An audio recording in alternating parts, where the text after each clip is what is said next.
Students देखते हैं seventh question. Seventh question में कह रहा है कि find equation of the line parallel to the line. अब से इंपॉर्टेंट क्वेश्चन है, ठीक है ना। अब से मैं बता दूंगा आपको कौन सा इंपॉर्टेंट है, अदरवाइज एक्सरसाइज तो पूरी इंपॉर्टेंट है, लेकिन अगर आप लोग को जैसे मतलब एग्जाम टाइम पे प्रिपरेशन करते हो तो मतलब वो क्वेश्चन उठाते हैं ना जो मॉडरेट लेवल के डिफिकल्ट लेवल के होते हैं, तो उस हिसाब से बताऊंगा मैं इंपॉर्टेंट कौन सा है ज़्यादा, ठीक है ना। तो सेवंथ क्वेश्चन देखते हैं, कह रहा है find equation of the line parallel to the line. एक इक्वेशन निकालनी है लाइन की जो दूसरी लाइन के पैरेलल है, ठीक है ना। और जो दूसरी लाइन के पैरेलल है, जिस लाइन के पैरेलल है वो उसकी इक्वेशन दी हुई है 3x - 4y + 2 = 0 and passing through the point -2, 3। तो एक पॉइंट दे दिया। अच्छा, अब क्योंकि हमें एक इक्वेशन निकालनी है एक लाइन की जो एक लाइन के पैरेलल है, तो दो लाइन ले लो, कोई सपोज करो ये दो लाइन होगी, पैरेलल हो गई, ठीक है ना। इसकी इक्वेशन आपको गिवन है L1 लाइन की और ये L2 लाइन होगी। L1 की इक्वेशन आपको गिवन है कितनी, 3x - 4y + 2 = 0, और इसकी इक्वेशन आपको निकालनी है। और ये लाइन पास करती है -2, 3 पॉइंट से, ठीक है ना। अब हम देखेंगे कि हमें अब इसकी इक्वेशन चाहिए, तो इक्वेशन हम कैसे निकाल सकते हैं, हमारे पास कौन कौन से तरीके हैं इक्वेशन के। पॉइंट एक तो होता है हमारे पास slope intercept form y = mx + c, ठीक है ना। लेकिन इसका तो मेरे को कोई यूज दिख नहीं रहा है यहाँ पे फिलहाल, पॉइंट दिए हुए हैं। या फिर हमारे पास इंटरसेप्ट फॉर्म होती है x/a + y/b = 1, इसका भी कोई यूज होता दिख नहीं रहा अभी। एक होती है हमारे पास point form, point slope form y - y1 = mx - x1, ठीक है ना। और पॉइंट मेरे पास गिवन है। अगर मैं स्लोप इस लाइन का अगर, क्योंकि देखो अब मैं अगर इस लाइन का स्लोप पता कर लूँ तो मैं इस वाली फॉर्म लगा के इक्वेशन लिख सकता हूँ, लेकिन मेरे को उसका स्लोप नहीं पता। और स्लोप के लिए देखो मैं क्या कर सकता हूँ, क्योंकि दोनों लाइन आपस में पैरेलल हैं, ये दोनों line L1 = parallel to L2 है ना। अब दोनों लाइन एक दूसरे के पैरेलल हैं तो इन दोनों के स्लोप भी तो इक्वल होंगे, तो इसका स्लोप निकाल लो। इसका स्लोप कितना आएगा, L1 के स्लोप का फॉर्मूला कितना है। अब जनरल इक्वेशन में स्लोप का फॉर्मूला बताया था आपको इंट्रोडक्शन में, -a/b होता है। तो इसका स्लोप लिख लो, a कितना है 3 और माइनस साइन लगा हुआ है तो -3 हो जाएगा, और b कितना है -4, तो स्लोप तो आ गया 3/4। अब आप लोग लिखना because L1 = parallel to L2 therefore slope of L2 = 3/4, तो 3/4 L2 का भी स्लोप आ गया। अब L2 का स्लोप मिल गया, पॉइंट मिल गया, पॉइंट स्लोप फॉर्म से इसकी इक्वेशन लिख दो।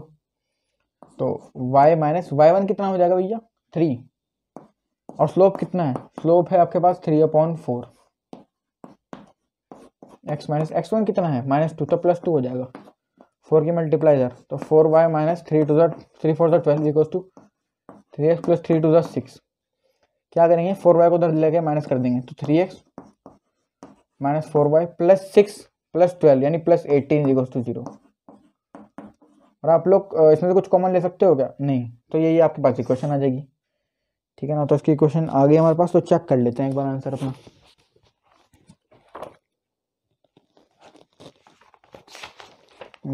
3x - 4y + 18 = 0, ठीक है अपना आंसर सेवंथ का। कुछ नहीं था क्वेश्चन के अंदर, क्या रहा था इक्वेशन निकालनी है एक लाइन की जो दूसरी लाइन के पैरेलल है, और पैरेलल लाइन मतलब ये दोनों लाइन आपस में पैरेलल थी। एक इक्वेशन आपको गिवन थी इसी लाइन की, तो हमें दूसरी इक्वेशन निकालनी थी दूसरे वाली लाइन की। और ये लाइन की खासियत क्या थी, ये इस पॉइंट से पास करती है, तो हम लोगों ने देखा एक पॉइंट से पास करने वाली लाइन तो हम पॉइंट स्लोप फॉर्म लगा सकते हैं, लेकिन स्लोप नहीं है। और स्लोप क्योंकि हमारे पास कंडीशन क्या है, पैरेलल लाइन्स है, तो हम लोगों ने पैरेलल लाइन का कंसेप्ट लगाते हुए स्लोप को इक्वल दिखाया, क्योंकि स्लोप इक्वल होते हैं, ठीक है ना, दिखाया नहीं इक्वल होते हैं, तो हमने स्लोप यहाँ से निकाल लिया। और कितना है 3/4 स्लोप आते हमने पॉइंट स्लोप फॉर्म लगाई और सॉल्व करने के बाद ये क्वेश्चन निकल के आ गई, तो ये अपना आंसर है, ठीक है ना। बढ़ता है क्वेश्चन नंबर 8 पर। Before that please note this down. Students देखते हैं 8th क्वेश्चन। 8th क्वेश्चन में आपको कह रहा है कि find the equation of the line. एक लाइन की इक्वेशन निकालनी है और वो and perpendicular to the line. अब पैरेलल का केस नहीं, परपेंडिकुलरिटी का केस है। एक लाइन है वो लेकिन दूसरे के परपेंडिकुलर है वो, ठीक है ना, तो यानी 90 डिग्री एंगल बन रहा है दोनों लाइन्स के बीच में। और आपको एक लाइन की इक्वेशन गिवन है, ठीक है ना, x - sin y + 5 = 0। इसकी इक्वेशन आपके पास गिवन है और इसका स्लोप अब क्या करना है, ये जो लाइन है इसकी आपको इक्वेशन निकालनी है और इसका एक्स इंटरसेप्ट बता रखा है कितना, इसका एक्स इंटरसेप्ट कितना है, यानी d की वैल्यू, d क्या होता है एक्स इंटरसेप्ट, और इसका एक्स इंटरसेप्ट कितना है 3। अच्छा, जब भी हमारे पास एक्स इंटरसेप्ट आता है तो हम कौन सी इक्वेशन लगाते हैं, स्लोप इंटरसेप्ट फॉर्म लगाते हैं। उस एक्स इंटरसेप्ट के केस में कितनी होती है, y = m x - d, और d कितना होता है एक्स इंटरसेप्ट, तो हम इसको लगा सकते हैं, है ना। इसको लगा सकते हैं, लेकिन हमारे पास स्लोप नहीं है।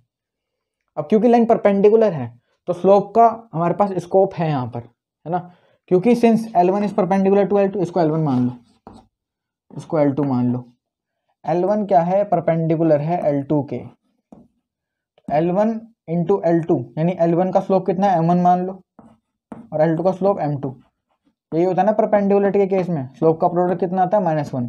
तो हम लोग M1 का स्लोप पता नहीं तो हमको उसको हम M1 ही रखेंगे, लेकिन M2 का स्लोप हमारे पास आ सकता है कैसे, -a/b के फॉर्मूले से।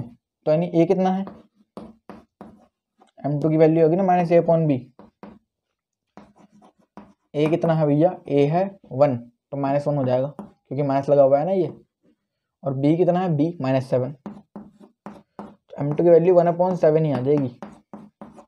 इसको लगाओ यहाँ पर, M1 इंटू M2 कितना है भैया, 1/7 इज इक्वल्स टू -1। तो M1 की वैल्यू आ गई यहाँ से -7, ठीक है ना। स्लोप भी आ गया, एक्स इंटरसेप्ट भी गिवन है, इक्वेशन में लगा दो, वैल्यू आ जाएगी equation.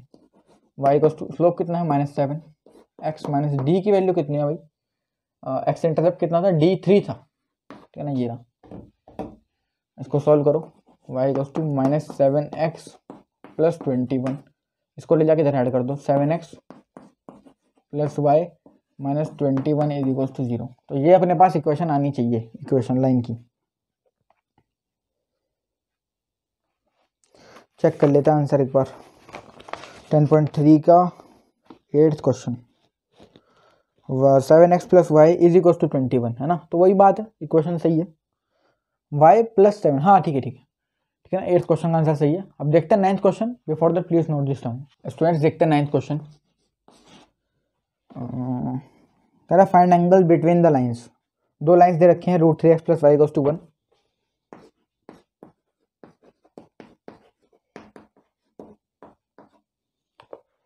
And x plus √3y equals to 1। तो एक जैसी सी दिखने वाली लाइन है, बस इनके बीच में एंगल निकालना है ना। तो एंगल, जब भी दो लाइन इंटरसेक्ट करेंगे तो उनके बीच में एंगल बनते हैं। अब एंगल दो तरह के होते हैं, एक तो आपके पास ये वाला एंगल होता है ना, एक एक्यूट होता है, एक ऑब्ट्यूज होता है। तो ये वाला ऑब्ट्यूज हो गया, तो ये ऑब्ट्यूज हो गया तो उसको फाई से डिनोट करेंगे, एक्यूट को थीटा से, ठीक है ना। और एक्यूट एंगल का ही फॉर्मूला हमारे पास है, क्योंकि ये वाला एंगल भी कितना हो जाएगा, थीटा, क्योंकि वर्टिकली अपोजिट एंगल है, और ये वाला भी कितना हो जाएगा, फाई। तो दो एंगल बन रहे हैं थीटा और फाई, तो हम थीटा कैलकुलेट करेंगे, फाई अपने आप आ जाएगा, ठीक है ना। तो थीटा कैलकुलेट करते हैं, उसके लिए फॉर्मूला क्या है, tan theta equals to m1 minus m2 upon 1 plus m1 m2, और ये मॉडुलस लगा हुआ है, ठीक है ना, इसलिए एक्यूट एंगल आएगा वो।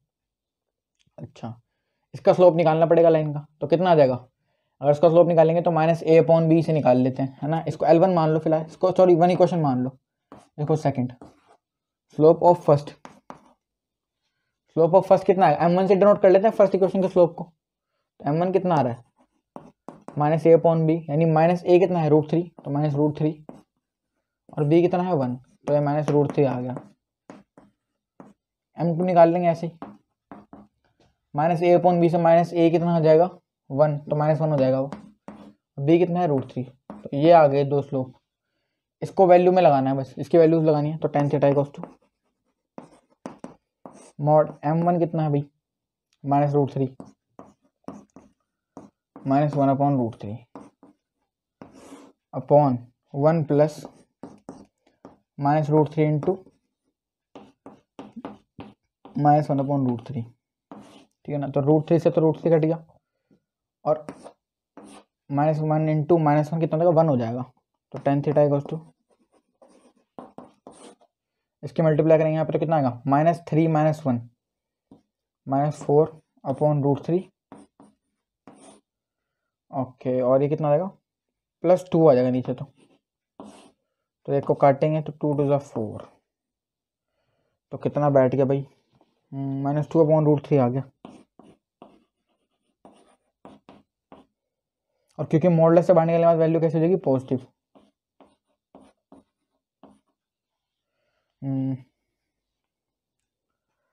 चेक करते हैं आंसर एक बार। tan थीटा इक्वल्स टू 2/√3 आना चाहिए आंसर हमारा।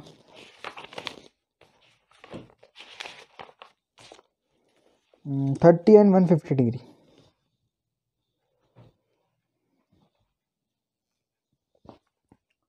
तो स्टूडेंट्स देखते हैं 9th क्वेश्चन। आपको 9th क्वेश्चन में कह रहा है find angle between the lines. दो लाइन दी हुई है √3x + y = 1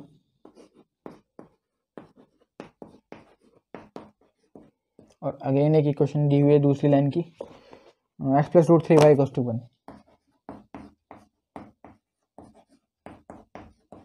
तो suppose that is line 1, it is line 1 and it is line 2। ठीक है ना। अब जब भी दो लाइन इंटरसेक्ट करेंगे तो उनके बीच में एंगल्स बनते हैं। ठीक है ना। तो ये लाइन इतनी ही रखो फिलहाल तो। और लाइन के बीच में दो एंगल बनेंगे, एक होगा एक्यूट एंगल, एक होगा ऑब्ट्यूज एंगल। तो ऑब्ट्यूज वाले को तो फाई से डिनोट करेंगे और इसको करेंगे एक्यूट को थीटा से। और ये वाला भी कितना हो जाएगा, फाई हो जाएगा, वर्टिकली अपोजिट एंगल है। और ये कितना हो जाएगा, थीटा हो जाएगा, है ना, वर्टिकली अपोजिट एंगल से। तो हम लोग क्या करेंगे, हम लोग एक्यूट एंगल ही कैलकुलेट करेंगे बाय डिफॉल्ट। उसी का फॉर्मूला है हमारे पास। और फाई हमारे पास आ जाएगा, नहीं ऑब्ट्यूज एंगल कैसा आ जाएगा, 180 - थीटा करके। अच्छा क्या करें, फॉर्मूला होता है हमारे पास m1 - m2, लेकिन इसका स्लोप चाहिए होगा उसके लिए। तो L1 का स्लोप कितना आ रहा है, L1 का स्लोप अगर मैं कैलकुलेट करूँ तो -a/b आ जाएगा। सपोज इट इज इसका स्लोप होगा -1, m1 का स्लोप कितना होगा, -a/b। तो a की वैल्यू यहाँ पर कितनी है, √3, तो -√3/b कितना है, 1, तो -√3 आ जाएगा। अच्छा ऐसे ही m2 निकाल लेंगे यहाँ पर, m2 का स्लोप -a/b यानी -1/√3। दोनों लाइन के स्लोप आ गए हैं। एंगल का फॉर्मूला लगाते हैं। तो tan theta = mod m1 - m2 1 + m1 m2 होता है।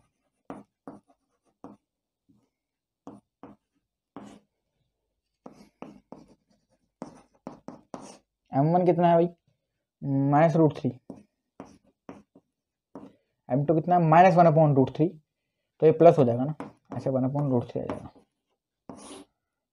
1 + m1 कितना है, m1 -√3, m2 मल्टीप्लाई में होगा तो -1/√3। √3 से तो √3 गया और -1 आ जाएगा यहाँ पर, तो -1 × -1 1, √3 × √3 3, तो -3 + 1 कितना हो जाएगा, -3 + 1 -2, -2/√3 आ जाएगा। यहाँ पर एलसीएम ले लिया, ऊपर तो कुछ नहीं करा। और ये नीचे कितना आ जाएगा, क्योंकि -1 × -1 1 और 1 + 1 2, तो ये 2 आ जाएगा। और ये 2 से 2 कट गया। तो tan थीटा की वैल्यू कितनी आ गई, mod ऑफ -1/√3।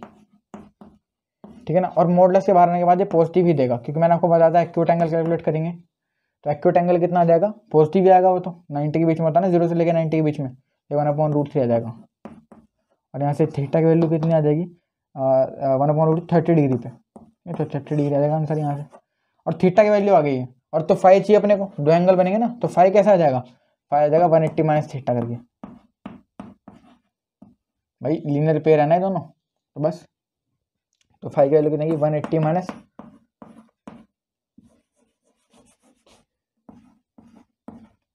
लीनियर पेयर बनेगा तो 180 - 30 करके फाई की वैल्यू 150 कैलकुलेट कर देंगे यहाँ पर। ठीक है ना। तो दो एंगल जो आ रहे हैं वो 30 डिग्री और 50 डिग्री, सॉरी 30 डिग्री और 150 डिग्री। तो चेक करते हैं अपना आंसर 9th वाले का।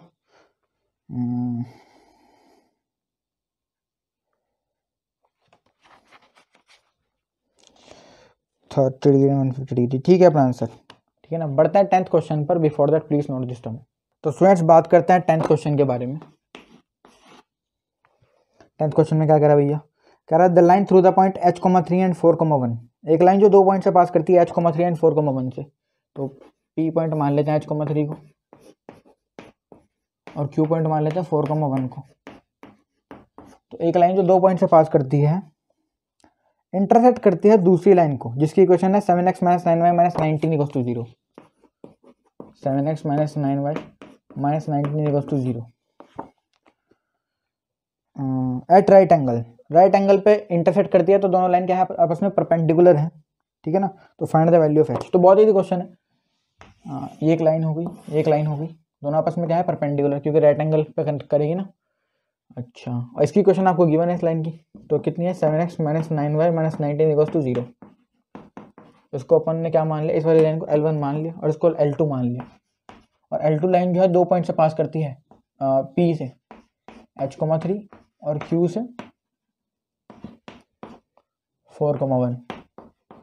तो क्योंकि लाइन 2 पॉइंट से पास करती है और दूसरी लाइन की क्या है, परपेंडिकुलर है, तो अब 2 पॉइंट से पास करने वाली लाइन का हम क्या कैसे निकाल सकते हैं इक्वेशन, 2 पॉइंट फॉर्म से ना, 2 पॉइंट फॉर्म से y minus y1 equals to m y2 minus y1 upon x2 minus x1 into x minus x1। अच्छा, 2 पॉइंट आ गए अपने पास, h की वैल्यू निकालनी है अपने को, है ना। ठीक है, परपेंडिकुलरिटी का कंसेप्ट करके h की वैल्यू आ जाएगी। देखो L2 का स्लोप जो है, L2 लाइन का स्लोप है और L1 का स्लोप जो है, उनका प्रोडक्ट कितना होने वाला है, -1। अब L1 का स्लोप मैंने क्या मान लिया, let the slope of L1 be m1, ठीक है ना, slope of L1 be m1, है ना, लेट। और L2 का स्लोप कितना हो गया, m2, ये भी लेट, ठीक है ना। तो इनका प्रोडक्ट कितना बैठेगा परपेंडिकुलरिटी के कंसेप्ट से, m1 इंटू m2 -1 के इक्वल आने वाला है। और L1 का स्लोप मैं निकाल सकता हूँ किससे, -a/b वाले फॉर्मूले से, -a/b। और a की वैल्यू यहाँ हमारे पास गिवन है, कितनी है, -7 है, तो -7 हो जाएगा वो। और b कितना है, -9, तो ये 7/9 ही आ जाएगा। m1 का स्लोप आ गया 7/9, 7/9 इंटू m2 कितना आ गया, -1। m2 की वैल्यू यहाँ से कितनी आ जाएगी, -9/7, ठीक है ना। m2 का स्लोप मिल गया हमें को, जबकि उसकी जरूरत थी नहीं। अच्छा, फिलहाल के लिए मैं इसको हटा रहा हूँ, इसकी जरूरत नहीं थी अपने को, सिर्फ m1 के स्लोप की जरूरत थी, कितना था 7/9, ठीक है ना, तो उसको वहीं पढ़ रहने दो। m2 का स्लोप मैं एक तरीके और से निकाल सकता हूँ, क्योंकि जब 2 पॉइंट से पास करने वाली लाइन का स्लोप निकालना होता है तो उसका फॉर्मूला कितना होता है, ये भी तो बताया था ना आप लोगों को, y2 minus y1 upon x2 minus x1।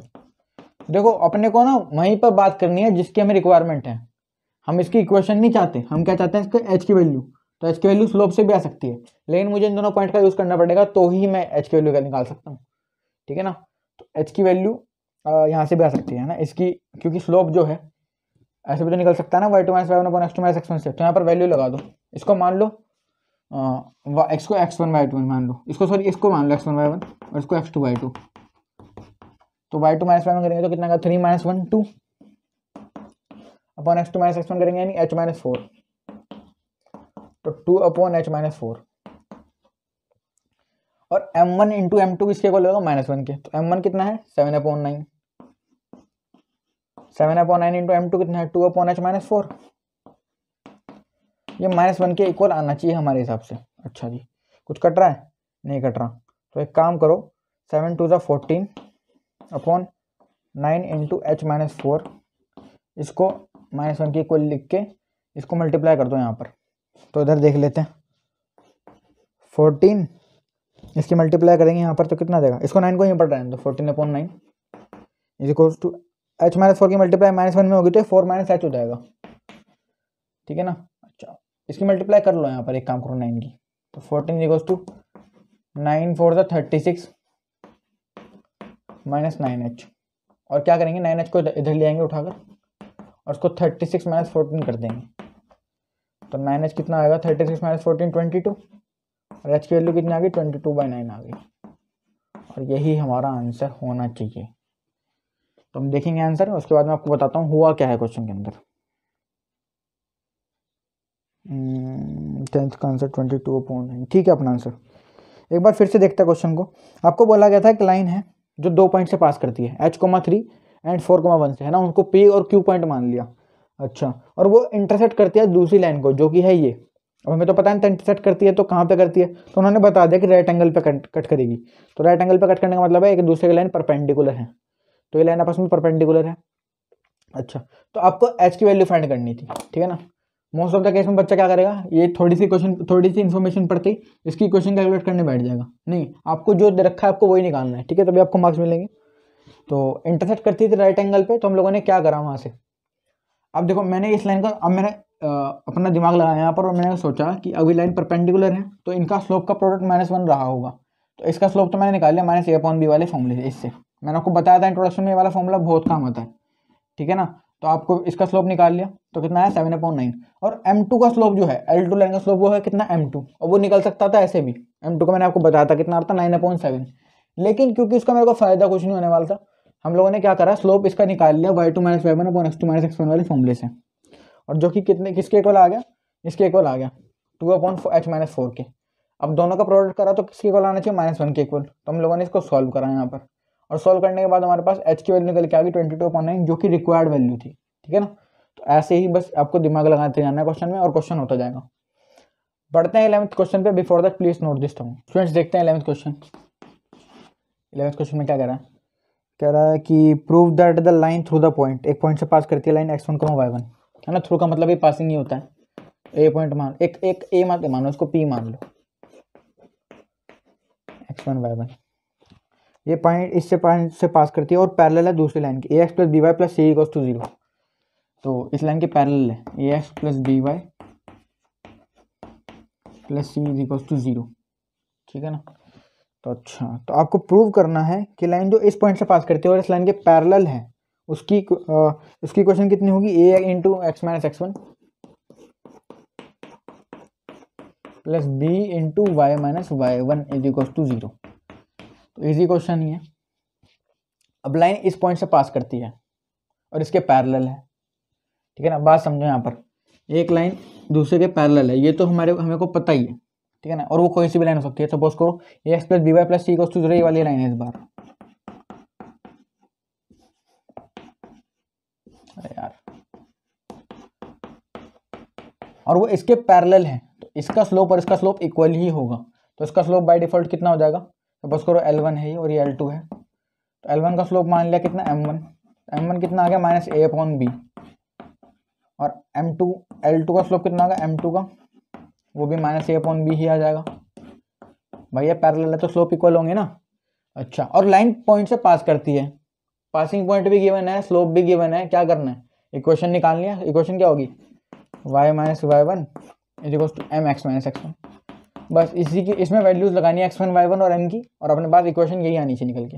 तो लगाते हैं y - y1 कितना है, y1 तो y1 ही है, m कितना है -a/b